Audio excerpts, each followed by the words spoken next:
अस्सलाम वालेकुम। आज मैं तुम्हें एक लड़के की कहानी सुनाने वाली हूँ। ये कोई पुरानी दास्तां नहीं, बल्कि वो सब कुछ है जो उसने खुद अपनी जुबानी मुझे बताया। एक ऐसी रात का वाकया जिसके बाद उसकी जिंदगी कभी पहले जैसी नहीं रही। सुनो और खुद फैसला करो कि ये सच है या ख्वाब। तुमने कभी किसी ऐसी जगह के बारे में सुना है जो किसी नक्शे पर नहीं होती, ना किसी बस के रास्ते में, ना शहरों में, ना किसी किताब में, लेकिन वहां लोग रहते हैं, घर, बाजार, सब कुछ। बस एक बात मुख्तलिफ है, रात को जंगल की तरफ से अजीब आवाजें आती हैं, आवाजें जो कभी करीब लगती हैं, कभी बहुत दूर, और अक्सर किसी ऐसे की होती हैं जैसे तुम जानते हो। ये कहानी ऐसी जगह की है और ये वो रात है जब मैंने वो आवाज सुनी। वो सर्दी की रात थी, हवा में बर्फ की खुशबू और खामोशी फैली हुई थी। गांव के सब लोग जल्दी सो गए थे, मगर मुझे नींद नहीं आ रही। मैं सहन में बैठा आसमान देख रहा था। सांझ से धुंध बन रही थी और बस कहीं दूर कुत्ते ही भौंक रहे थे। फिर अचानक जंगल की तरफ से किसी ने मेरा नाम पुकारा, अदनान। आवाज बिल्कुल मेरी माँ की थी। मैं चौंक गया क्योंकि माँ तो 2 दिन से बीमार बिस्तर पर थी और बोल भी मुश्किल से पा रही थी। मैंने खुद को यकीन दिलाने की कोशिश की कि शायद वो घर से बुला रही हूँ, लेकिन फिर वही आवाज दोबारा आई, अदनान आओ। इस बार वाजिया था कि ये जंगल के अंदर से आ रही है। मेरे दिल की धड़कन तेज हो गई। मैंने लालटेन उठाई और चल पड़ा। घर के दरवाजे से निकलते ही वो खामोशी और गहरी हो गई। जंगल के रास्ते पर बर्फ जमी थी, मगर हैरत ये कि जहां मेरे कदम पड़ते वहां बर्फ पिघलती नहीं बल्कि और सफेद हो जाती। शेरों में सब नॉर्मल था, हवा चल रही थी, पत्ते हिल रहे थे, मगर जैसे जैसे मैं आगे बढ़ता गया सब रुक गया।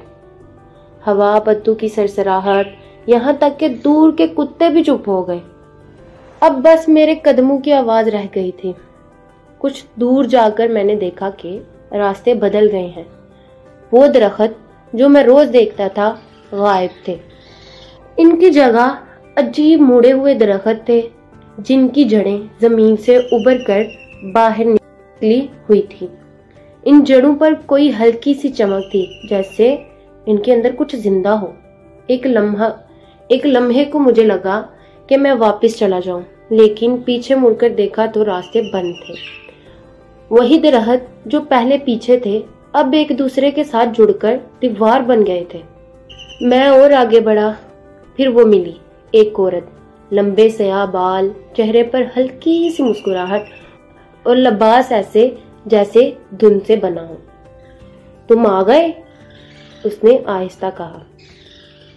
तुम्हें पता है तुम हमेशा के लिए कहाँ रहने वाले हो? मैंने बोलने की कोशिश की मगर आवाज ना निकली। मैं पीछे हटना चाहता था, लेकिन पाँव जमीन में धंस गए। वो आहिस्ता आहिस्ता करीब आई और उसका चेहरा बदलने लगा। पहले वो मेरी माँ का चेहरा था, फिर मेरे दोस्त, फिर एक अजनबी बच्चा, हर बार वही मुस्कुराहट। उसी लम्हे लालटेन बुझ गई। अंधेरा इतना गहरा था कि हाथ सामने ना दिखाई दे।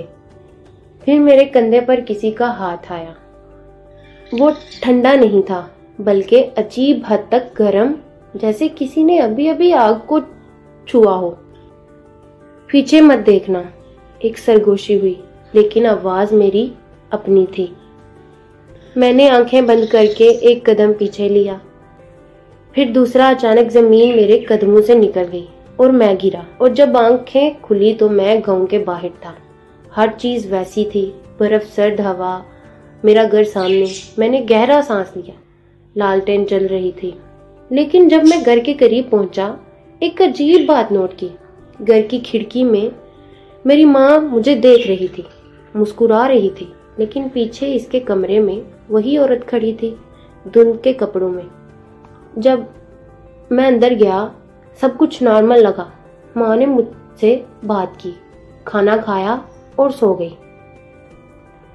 मगर अगले दिन जब धूप निकली और मैं बाहर निकला میں نے اپنی پرچھائی زمین پر دیکھی، وہ حرکت نہیں کر رہی تھی۔ اس دن کے بعد میں نے جنگل کا رخ نہیں کیا، لیکن ایک بات میں نے نوٹ کی، میری پرچھائی کبھی میری حرکت کے ساتھ نہیں چلتی تھی، کبھی وہ ایک لمحہ پیچھے رہ جاتی، کبھی جیسے آگے نکل جاتی۔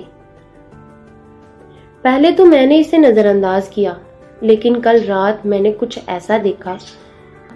میں آئینے کے سامنے کھڑا تھا اور روشنی بالکل صاف تھی۔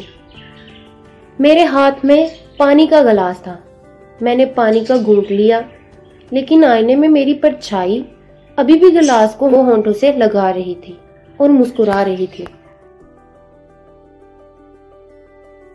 اگر آپ کو کہانی پسند آئی ہے تو لائک، سبسکرائب کریں۔